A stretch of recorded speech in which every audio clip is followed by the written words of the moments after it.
A'udzubillahiminasyaitonirrajim. Bismillahirrahmanirrahim.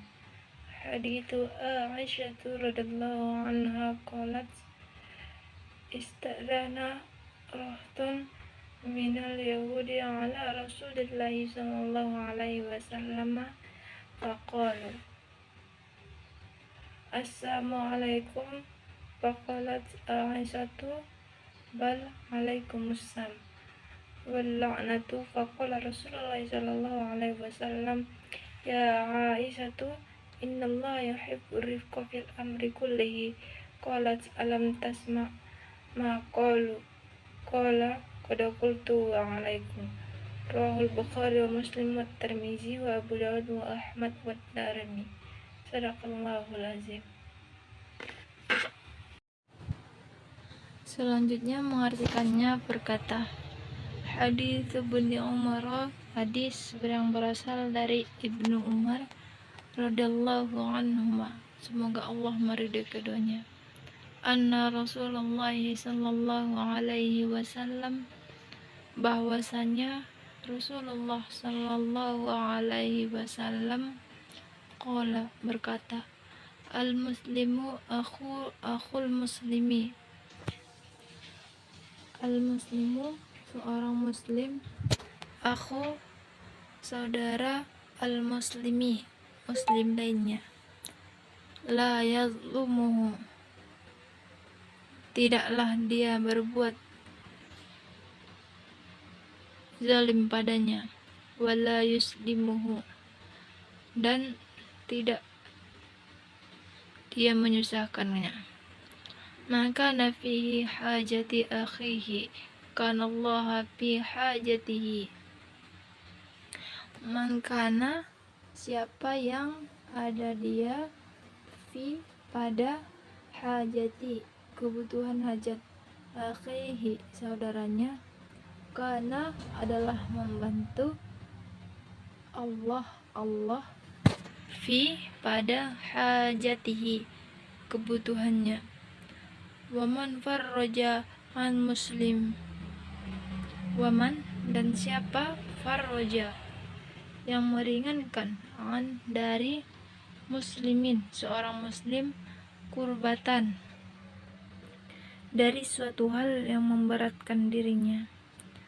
farroja meringankan atau membebaskan, Allah anhu daripadanya, biha dengan perbuatannya,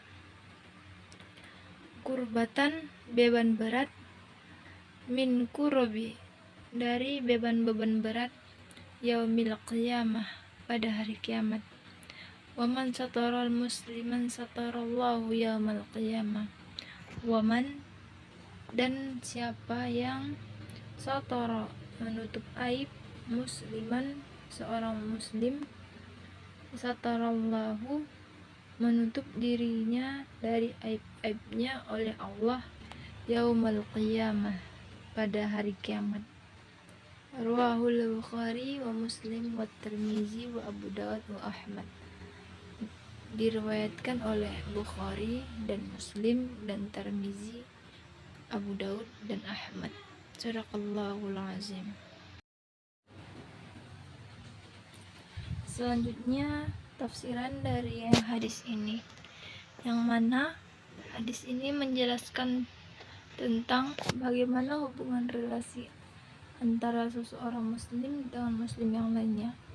Dalam hadis ini disebutkan bahwa seorang muslim itu adalah saudara bagi muslim lainnya. Seorang muslim itu adalah saudara kandung atau mendekati saudara kandung, atau bisa hubungannya itu lebih dari saudara kandung. Jadi hubungan antara seorang muslim dengan muslim yang lainnya itu sangat dekat, sebagaimana saudara kandung atau mungkin lebih dekat daripada itu, yang mana satu sama lainnya saudara, kerabat atau orang dekat. Maka diajarkan antara satu tema lain itu dengan mengarahkan satu sama lain, itu saling menguatkan, saling membantu satu sama lain sedemikian rupa. Ada beberapa hal yang disebutkan di sini bagaimana seorang muslim itu hidup. Suatu drama lainnya yaitu adalah bersaudara.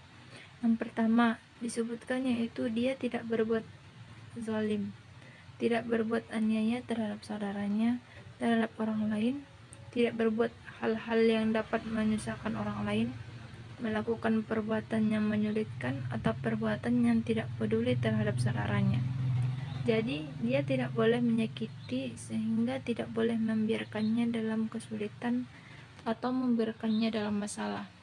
Tidak boleh cuek. Kemudian disebutkan juga seorang muslim terhadap muslim lainnya harus berperan serta atau membantu yang lain itu dalam memenuhi kebutuhan hidupnya. Siapa yang berusaha membantu, menolong, melibatkan diri terhadap pekerjaan seseorang dalam memenuhi kebutuhan kehidupannya, tentu saja kebutuhan itu merupakan kebutuhan yang diperlukan. Maka dia membantu, maka Allah lah yang akan membantu orang baik itu untuk memenuhi kebutuhan kehidupannya pula. Kemudian disebutkan siapa yang meringankan atau melapangkan dari kesusahan, mungkin dalam bantuan melihat, mungkin dalam bantuan tenaga, bantuan kekurangan dan yang lain sebagainya, itu juga ditekankan dalam hubungan seorang muslim dengan muslim lainnya. Maka sebagaimana gantinya Allah akan melapangkan dia dari suatu kerusakan, dari kerusakan-kerusakan yang di alam pada hari kiamat. Jadi nanti di akhirat dia akan dibantu langsung oleh Allah Subhanahu wa taala. Disebutkan di sini bantuan pada hari kiamat berlangsung oleh Allah Subhanahu wa taala, disebutkan di sini panduan pada hari kiamat atau di akhirat. Karena merupakan puncak bantuan di akhirat. Yang ketiga itu seseorang tidak bisa mengandalkan orang lain, bahkan orang tua atau anaknya sendiri. Kemudian diajarkan juga tidak boleh membiasakan susah dengan jalan membuka aib-aib yang selama ini ditutup. Jika seseorang tidak boleh membongkar kejelekan, keburukan, atau kejengkelan seseorang pada orang lain, kebenarannya tidak perlu diketahui. Boleh mengungkapkan kejelekan tersebut dalam hal dia menjadi saksi atas suatu perkara, tapi dalam pergaulan umum itu tetap dibenarkan. Siapa yang menutup aib seseorang muslim, maka Allah akan menutup aibnya pada hari kiamat. Berarti pada hari kiamat Allah akan melindunginya dengan cara tidak membongkar aibnya. Kaitan hadis ini dengan pendidikan, yang mana hadis ini adalah secara tema menjelaskan tentang pendidikan akhlak, hadirnya akhlak antara sesama muslim. Di sini dia dijelaskan tentang prinsip-prinsip akhlak seorang muslim. Jadi hadis ini mendidik, mengajarkan pada kita sebagai mana prinsip pergaulan berakhwat antara seorang muslim dengan muslim yang lain. Yang pertama dari prinsip itu adalah pergaulan antara sesama muslim yang itu yang dilandasi dengan asas persaudaraan. Jadi pergaulannya itu laksana bersaudara, bukan seperti orang lain. Jadi tentu saja dia akan berbeda dengan bergaul dengan orang lain. Yang kedua, prinsip pergaulan antara sesama muslim itu adalah semesti saling tolong menolong, saling membantu dan tidak menyakiti, tidak berbuat zalim, tidak membuat dia dalam kesusahan, membantu saudaranya membutuhkan kebutuhan tertentu. Dia melapangkan dari kesusahan, melelahkan. Disebutkan juga bahwa seorang muslim itu harus melindungi aib seseorang. Hubungan itu didasarkan oleh saling tolong menolong, saling membantu dan tidak saling menyusahkan, tidak saling menyakiti. Prinsip yang ketiga ialah setiap muslim itu walaupun itu adalah pergaulan tapi memiliki ibadah lain, mesti dia paham di sini setiap bentuk akhlak seseorang itu dia akan menikmatinya sendiri. Jadi bagaimana dia berakhlak kepada orang lain, begitulah perlakuannya akan diterima dari Allah. Kalau dia itu membantu hamba yang lain untuk memenuhi kebutuhan hidupnya, maka Allah akan membantu dia. Kalau dia melapangkan orang lain, maka Allah akan membantu dia. Jika dia menutup aib orang lain, maka Allah juga akan menutup aibnya. Sekian tafsiran dari saya, kurang lebihnya saya mohon maaf. Wabillahi taufiq wal hidayah. Assalamualaikum warahmatullahi wabarakatuh.